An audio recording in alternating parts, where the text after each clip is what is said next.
नमस्कार दोस्तों, देवशयनी एकादशी की पावन कथा। क्यों इस दिन भगवान विष्णु 4 महीने के लिए योग निद्रा में चले जाते हैं। जय श्री हरि विष्णु।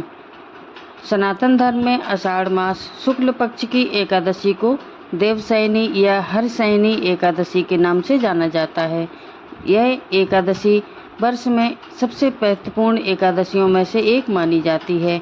इसी दिन भगवान श्री हरि विष्णु क्षीर सागर में शेषनाग की सैया पर योग निद्रा में चले जाते हैं और चतुर्मास का शुभारंभ होता है। मान्यता यह है कि इस दिन श्रद्धापूर्वक व्रत, पूजा, दान, कथा का श्रवण करने से व्यक्ति के पाप नष्ट हो जाते हैं और भगवान विष्णु और माता लक्ष्मी की विशेष कृपा प्राप्त होती है। आइए जानते हैं देवशयनी एकादशी की पवित्र कथा। प्राचीन समय में सूर्य वंश में मंधाता नाम के एक राजा थे। वो अत्यंत धर्मात्मा, प्रजावत्सल राजा राज्य करते थे। उनके राज्य में सभी लोग सुखी थे। समय पर वर्षा होती थी, खेत लहलाते थे और चारों ओर समृद्धि थी। राजा स्वयं धर्म का पालन करते थे और प्रजा का पालन अपने परिवार की तरह करते थे। लेकिन एक समय ऐसा आया कि लगातार 3 वर्षों तक वर्षा नहीं हुई। भयंकर अकाल पड़ गया। नदियाँ और तालाब सूख गए, खेत बंजर हो गए। पशु पक्षी और मनुष्य सभी अन्न और जल के अभाव में कष्ट भोगने लगे। पूरी प्रजा दुखी होकर राजा के पास पहुंची और बोली, महाराज, हमें इस संकट से बचाइए। राजा मानधाता को अपनी प्रजा का दुख देखकर बहुत पीड़ा हुई। उन्होंने अपने मंत्रियों और विद्वानों से उपाय पूछा, लेकिन कोई समाधान नहीं मिला। अंततः राजा महान तपस्वी ऋषि अंगिरा के आश्रम में पहुँचे और उनसे इस भयंकर संकट का कारण पूछा।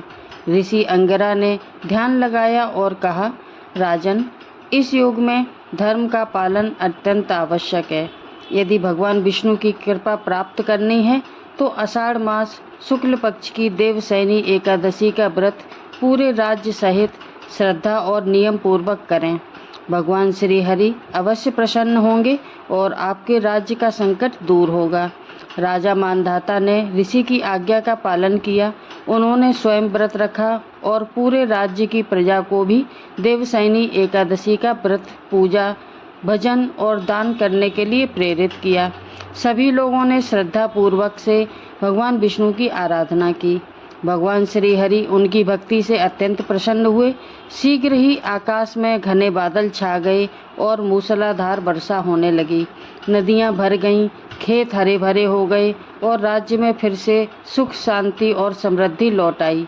राजा और प्रजा ने भगवान विष्णु का धन्यवाद किया और जीवन भर धर्म के मार्ग पर चलने का संकल्प लिया। इसी दिन भगवान विष्णु योग निद्रा में प्रवेश करते हैं और अगले 4 महीनों तक देवताओं के अधिकांश मांगलिक कार्य स्थगित माने जाते हैं। इन 4 महीनों को चातुर्मास भी कहा जाता है। इस अवधि में साधना, जप, तप, दान, सेवा, भागवत श्रवण और सत्संग का विशेष महत्व बताया गया है। 4 महीने बाद देवउठनी एकादशी पर भगवान विष्णु जागृत होते हैं और पुनः शुभ और मांगलिक कार्य आरंभ किए जाते हैं। देवशयनी एकादशी हमें यही संदेश देती है कि कठिन से कठिन परिस्थिति भी श्रद्धा, धैर्य, धर्म और भगवान पर विश्वास नहीं छोड़ना चाहिए। सच्चे मन से किया गया व्रत, भक्ति और दान जीवन में सकारात्मक परिवर्तन ला सकते हैं। यदि आप भी भगवान विष्णु की कृपा पाना चाहते हैं तो इस पावन एकादशी पर श्रद्धा से व्रत रखें, तुलसी दल अर्पित करें, ओम नमो भगवते वासुदेवाय इस मंत्र का जप करें, विष्णु सहस्त्र नाम का पाठ करें और अपनी सामर्थ्य के अनुसार दान अवश्य करें। भगवान श्री हरि विष्णु आप सभी के जीवन में सुख, समृद्धि, आरोग्य और शांति प्रदान करें। कमेंट में लिखें, ओम नमो भगवते वासुदेवाय। जय श्री हरि विष्णु, जय श्री हरि विष्णु।